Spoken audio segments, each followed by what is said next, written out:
अंतरिक्ष की दुनिया में ना कभी कभी सबसे बड़ी कामयाबी ही सबसे बड़ी मुसीबत का कारण बन जाती है।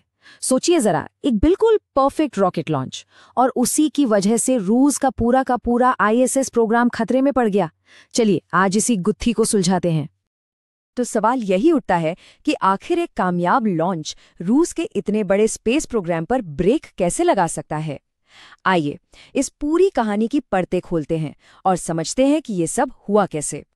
तो कहानी शुरू होती है कुछ दिन पहले हुए सोयूज MS-28 मिशन से। लॉन्च एकदम परफेक्ट था, जैसा किताबों में लिखा होता है बिल्कुल वैसा। और रॉकेट ने उड़ान भरी, सब कुछ सामान्य, सब कुछ बिल्कुल प्लान के हिसाब से।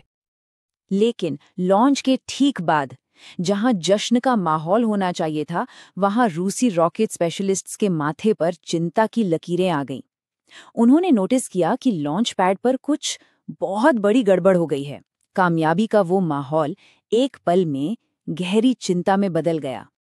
और फिर जब जांच शुरू हुई तो जो सामने आया उसने सबको हैरान कर दिया।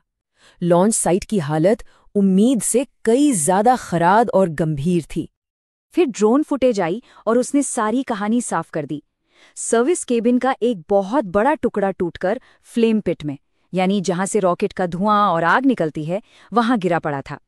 यही था तबाही का पहला और सबसे बड़ा सबूत।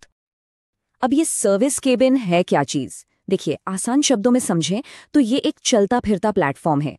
इसके मदद से ही लॉन्च से ठीक पहले लोग रॉकेट के इंजन तक जा पाते हैं और आखिरी दौर की जरूरी तैयारियां कर पाते हैं। मतलब इसके बिना लॉन्च हो ही नहीं सकता। इसके काम भी बड़े जरूरी हैं, जैसे इंजन से अम्बिलिकल्स को जोड़ना या फिर इग्निशन के लिए पायरोटेक्निक डिवाइसेस को सेट करना। सीधी सी बात है, लॉन्च की जो फाइनल तैयारियां होती हैं ना, उनके लिए ये कैबिन बहुत ही ज्यादा जरूरी है। लेकिन फिर से वही सवाल, आखिर ये हुआ कैसे? एक सफल लॉन्च ने अपने ही घर को, यानी अपने ही लॉन्च पैड को कैसे तबाह कर दिया? इसका जवाब फिजिक्स के एक बड़े ही दिलचस्प नियम में छिपा है। इसे कहते हैं वेंचुरी इफेक्ट। देखिए, होता क्या है, जब रॉकेट के इंजन पूरी ताकत से चालू होते हैं तो उनसे जबरदस्त फोर्स के साथ गैसें निकलती हैं। ये गैसें जब फ्लेम पिट से बहुत तेजी से गुजरती हैं तो वहां एक लो प्रेशर जोन, मतलब एक तरह का वैक्यूम सा बन जाता है। और बस इसी शक्तिशाली वैक्यूम ने सर्विस कैबिन को अपनी जगह से खींचकर उखाड़ फेंका। इसको ऐसे समझिए जैसे समंदर में एक जहाज की पाल होती है ना, जिसे तेज हवा खींचती है। बिल्कुल वैसे ही अगर इस केबिन की बड़ी सी हीट शील्ड ठीक से लॉक नहीं की गई थी तो उसने एक पाल की तरह काम किया और उस वैक्यूम ने उसे इतनी जोर से अपनी तरफ खींचा कि पूरा केबिन ही अपनी जगह से हिल गया। और यहीं से इस समस्या की असली गंभीरता समझ में आती है। ये एक सिंगल पॉइंट ऑफ फेलियर का परफेक्ट एग्जाम्पल है। मतलब एक चीज खराब हुई और पूरा का पूरा सिस्टम ठप हो गया। पर ये एक लॉन्च पैड इतना जरूरी क्यों है? आइए देखते हैं। सिर्फ एक, बस एक, ये एक नंबर इस संकट की पूरी कहानी बयां कर देता है।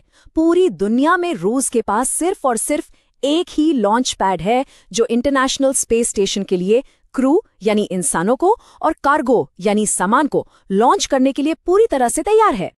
और ये इकलौता सबसे जरूरी लॉन्च पैड कजाकिस्तान के बैकनूर कॉस्मोड्रोम में मौजूद है।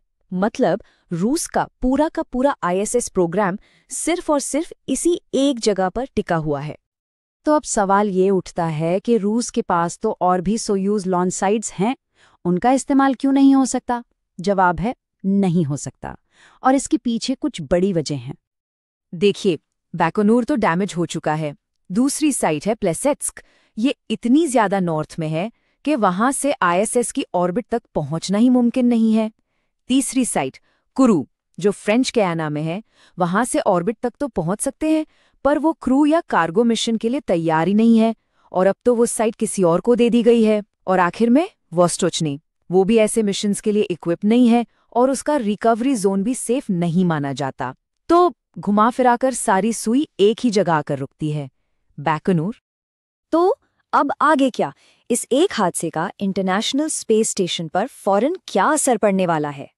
जवाब बिल्कुल साफ और सीधा है। जब तक वो सर्विस कैबिन ठीक नहीं होता, रूस के पास फिलहाल आईएसएस तक सोयूज या प्रोग्रेस मिशन भेजने का कोई जरिया नहीं है। उनका कनेक्शन कुछ वक्त के लिए टूट चुका है। और इसका असर दिखना शुरू भी हो गया है। दिसंबर में एक जरूरी प्रोग्रेस कार्गो मिशन जाना था, अब उस पर सवालिया निशान लग गया है। इतना ही नहीं, आगे एस्ट्रोनॉट्स को आईएसएस ले जाने और वापस लाने वाले सोयूज मिशंस का भविष्य भी अब अनिश्चित है। और इसका कोई जल्दी वाला समाधान नहीं है। इस लॉन्च पैड को वापस ठीक करने में महीनों लग सकते हैं, हो सकता है उससे भी ज्यादा वक्त लग जाए। ये एक लंबा और बहुत पेचीदा काम होने वाला है। और आखिर में ये पूरी घटना हमें एक बहुत बड़े सवाल के सामने लाकर खड़ा कर देती है। क्या ये एक single point of failure international space station का पूरा भविष्य ही बदल देगा?